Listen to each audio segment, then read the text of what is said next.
Terceiro e último bloco do Jornal do Rio, a gente abre espaço para a saúde. E no quadro de hoje, a Mariana Procópio fala sobre os sintomas relatados por pessoas que contraíram o coronavírus.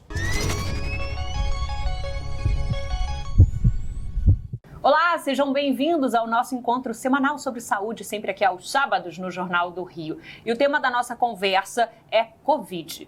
Mas a gente vai falar, gente, dos desafios da recuperação da doença. Em todo o país, mais de 8 milhões de pessoas já se recuperaram da Covid, 500 mil só aqui no Rio de Janeiro, que é ótimo. Mas muitos pacientes relatam um cansaço, uma prostração que se prolonga, mesmo depois daquela fase aguda da doença, aquelas 2 semanas em que a pessoa tem que ficar isolada. Até um termo na literatura médica foi criado para identificar, para definir essa prostração que persiste ali por semanas e às vezes até meses. Em inglês, chama Long COVID. E é sobre isso que a gente vai conversar agora. Será que esses sintomas representam algum sinal de alerta? O que pode ser feito para atenuar isso? A gente vai conversar com o médico clínico nefrologista Dr. Bruno Zawadzki, que coordena a emergência em um grande hospital particular aqui no Rio de Janeiro, e, portanto, desde o início da pandemia, está acompanhando todas essas mudanças com o carro andando, né? O que está acontecendo com a Covid. Dr. Bruno, obrigada pela entrevista. A minha primeira pergunta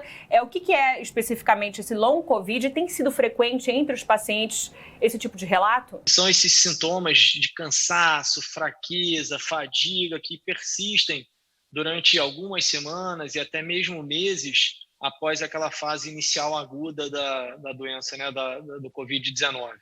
A gente vê isso com frequência no consultório, a gente recebe retorno lá no Hospital Badim, na emergência, de muitos pacientes se queixando, né, e o que a gente tem visto é que essa sintomatologia ela tem uma relação também com a gravidade do caso.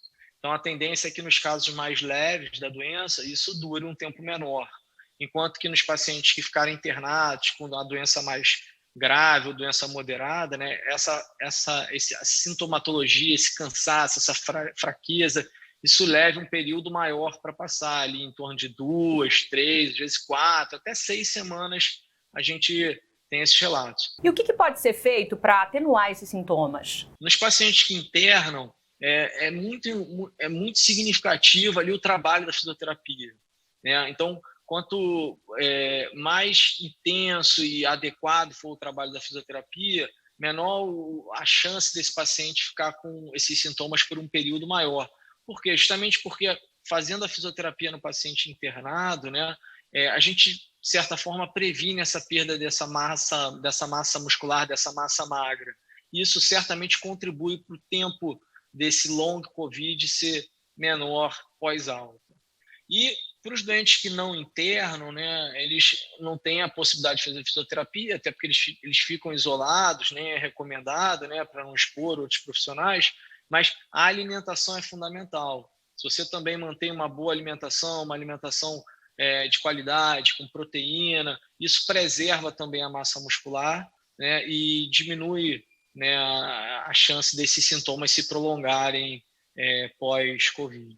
E como esses sinais de alerta representam, indicam perigo de que há uma piora no quadro e que é preciso procurar ajuda médica?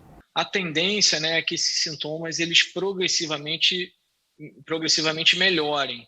É claro, isso não vai melhorar de um dia para o outro, mas ao longo das semanas a ideia é que o paciente cada vez vá se sentindo melhor e vá conseguindo fazer mais suas atividades e até voltar à sua rotina habitual.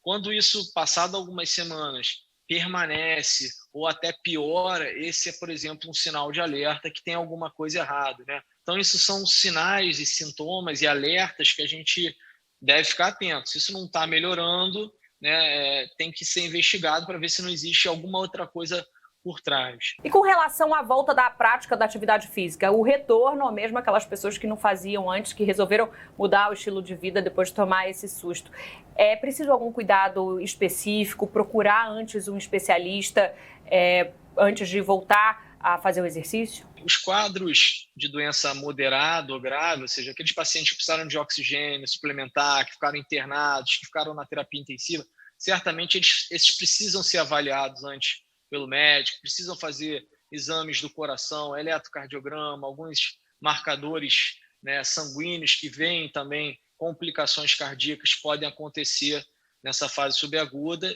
para aí sim, depois de terem o ok do médico, retornarem gradualmente, né, às suas atividades físicas. Quando a doença é leve, né, a chance dessas complicações, principalmente essas complicações cardíacas, ela é menor, né, mas ela também pode acontecer. Então, idealmente, esses pacientes deveriam também ser avaliados. Mas, como eu comentei, né, isso na vida real não é possível, 100% das pessoas serem avaliadas por um médico. Agora, doutor Bruno, tem gente que vai estar ouvindo essa entrevista e aí, por segurança, vai concluir. Então, é melhor eu não fazer atividade física, já que há algum risco, é melhor eu ficar aqui em segurança, quietinho. Não é bem por aí não, né, doutor? É importante voltar de forma gradual, né? Mas a gente sabe, por exemplo, que a Covid é uma doença, por exemplo, trombogênica. Então, a pessoa ficou 14 dias já mais restrita, aumenta a chance, por exemplo, de trombose nesse período pós, e justamente o que vai prevenir isso é o retorno ali das atividades, a movimentação, a atividade física. Então, essa linha de pensamento não é a melhor. Agora, assim, acho que ficou muito claro, né, para todos nós o quanto a atividade física é importante, né? Certamente, aquelas pessoas, isso está mais que evidenciado, trabalhos publicados, mas as pessoas que eram ativas, que faziam atividade física de forma regular, a doença ela se manifesta de uma forma mais branda, esses pacientes têm menor risco de serem internados e o desfecho, normalmente, de uma forma global nesses pacientes é muito melhor do que aqueles sedentários, daqueles pacientes que normalmente são sedentários e têm as doenças que, né, vêm acompanhadas ali junto com o sedentarismo, como obesidade, hipertensão, diabetes.